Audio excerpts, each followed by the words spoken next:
welcome again to another video, all right, where we'll be diving into the next phase of our work. But before we go further, okay, before we go further, let's quickly recap what we did in the last video. Basically, we identified that for us to perform transformation, we need to set up our Databricks. And we had a demo where we had to set up the Databricks and so that it's up and running. Okay, so we created we launched the Databricks, as well as we created a workspace that we can start working off of. We didn't really focus so much on governance and security. That will be for another time. Okay, now in this particular demo, what we want to focus on now is that now that we have our Databricks platform right now, right, let's set it up and then let's perform the transformation needed. I know you guys are excited. I want to see the transformation myself, so let's not waste much time again. Let's get back to our demo. All right, it's getting fun, right? So now back to what I mentioned in the last video. So basically we have the workspace, we have the recent, which basically the workspace shows you where you can actually write some code and perform some development, and then the recent tells you the recent development task you've completed recently and the services you have used. And the catalog, this is where we'll be accessing our data, our schema and the tables. The jobs and pipeline, this is where we're going to be able to access all of our pipeline. We have the compute as well. This is the compute we use that actually run the code, right? So for example, if you're to be on your computer, you will need the CPU, right, to be able to run some of those processes and give you exactly the output you need. So we're gonna have to start with creating the compute, but for now, let me quickly go over the last one here, which is the marketplace. Okay, that's where I'm going to stop for this just the overview. Let's quickly go to the compute. Okay, so if you go to the compute, so we don't have anything yet, and you can see we have the all-purpose compute, the job compute, the SQL warehouse, the vector search, the polls, the policies, and the apps. Okay, so what we need is all-purpose compute. The job compute is really mainly used for the pipelines. So for the all-purpose compute, let's create something, because we need to create a compute for us to be able to run our code. So let's call this DSP demo cluster. All right, and then let's have it unrestricted. Okay, and let's see. We're just gonna keep it 16.4. okay, and then we're gonna try and use single node. Okay, just select single node. It's and then we'll leave it at 32, so it's a little bit fast, and you always set your termination so that you don't incur a lot of cost. Okay, let's set it at 60 minutes. In other words, if the compute is inactive for 60 minutes, shut it down. Basically, that's what we're giving, the instruction we are given here. All right, so for the tags, we're just going to leave that for now. And for the advanced, please select manual, and you want to use dedicated. Okay, the standard and shared may not work for what we want to do. Okay, so just use dedicated. It's going to ask you what platform. We only have data solution platform. All right, and then as a single user, or we can type something different, but let's leave it at that. And then here we just leave it none. Okay, instances, we'll leave it like that. Available zone, just leave that. Spark, we'll leave all of that. And here destination, let's leave it as none. I don't want to put in a lot of configuration. Okay, all right, so then we go ahead and create, right? One of the main thing we've performed here is that we select dedicated and we select single user or a group. Okay, and then we're going to go ahead and create. All right, now immediately you click on create, what happens is that it will launch in the EC2.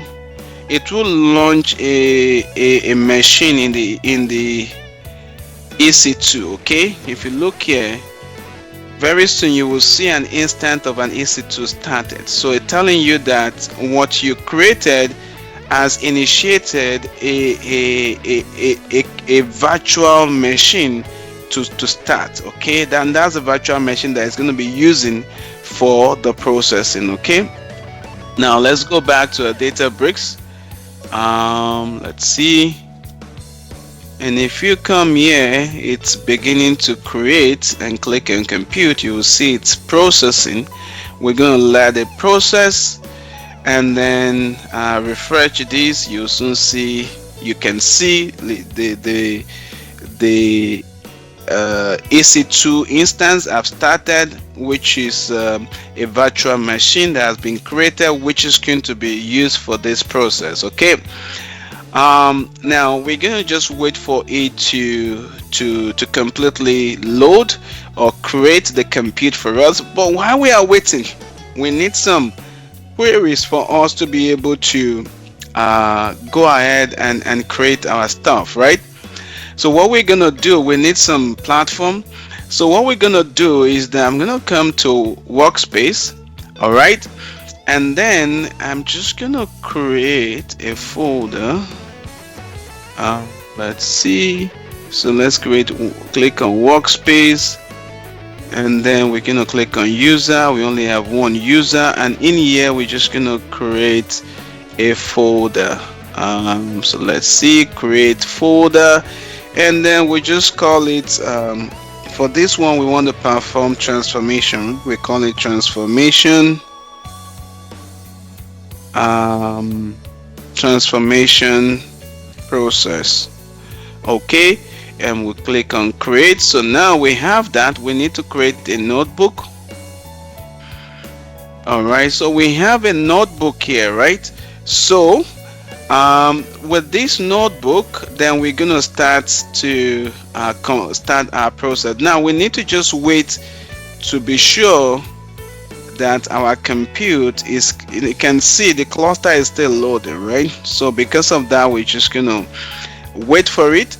Now while we are waiting, so I do have a notebook that I want to use so that we can fast track our transformation process. I'm going to share the notebook with you, but let's import the notebook. Okay, in here you can still see you can create a new notebook, you can import. There are a few things you can perform here. In our next video, we'll be able to dive into, just so that you get familiar with these different tabs. But mostly it's just file, edit, view, and there are various functions. So for the purpose of this demo, so that it won't be too long, so we're just going to import. Okay, and I'm gonna drop a file here. Okay, just give me 1 second. I'm gonna go ahead and drop one file here. Okay, and that file I'm going to share with you, so at least you guys also have the file. Okay, so I've dropped a file that I want to import. It's a Python based file. All right, so now I have the file, so let's look at it. You can see this is the file I just drew. We didn't have this before. Okay, now let's allow it to load. Okay, perfect. You can see in here I have put in some code here that we are going to walk through together. Okay, so we're going to walk through it together, but before we do that, oh beautiful, you can see our compute is ready to go. So we're going to select our cluster. So that's our cluster that we just created, and you can still see the instance running, right? So they are working together. Okay, now so we're going to go through this system now. I'm just going to walk you through the code. Feel free, once you do yours as well, to be able to follow through accordingly and adapt it to your environment. Okay, now so first thing we're going to do is we're going to mount AWS S3 bucket to Databricks file system, right? So this is DBFS. Now this DBFS is no longer, it's kind of deprecated, but for the purpose of this video we're gonna use it, okay? And what we now have is the Unity catalog environment, but for now we're just gonna use the DBFS, okay? Now, so what we're gonna do here is that for us to be able to access AWS, we need to give it some sort of authentication. In this case, we are going to be using access key and secret key. So I'm going to really show you how you'll be able to create your own access key and secret key, because I know you're going to need it, okay? So now let's go to, anytime you think of authentication, you know what to think. It's going to be IAM role, okay? Now you go back to your IAM role, and then under users, you can click on, we have two users and they both have admin permissions. Just click on one of them, okay? And once you click on one of them, and then you can then be able to see, okay, security credentials. And once you have the security credential, this is where it's going to be able to say, okay, create access key, right? And you click on create access key, and it's going to give you a bunch of options. So we're just going to say application running on an AWS computer, but because we know it's running from the EC2 within AWS, and that's what we're going to click on, okay? And then we're going to say I understand the above recommendation, I want to proceed to create an access key. Now there are many ways we can perform this authentication, but for the purpose of this video we're going to use access key, okay? And now this is, we can target DSP demo, all right?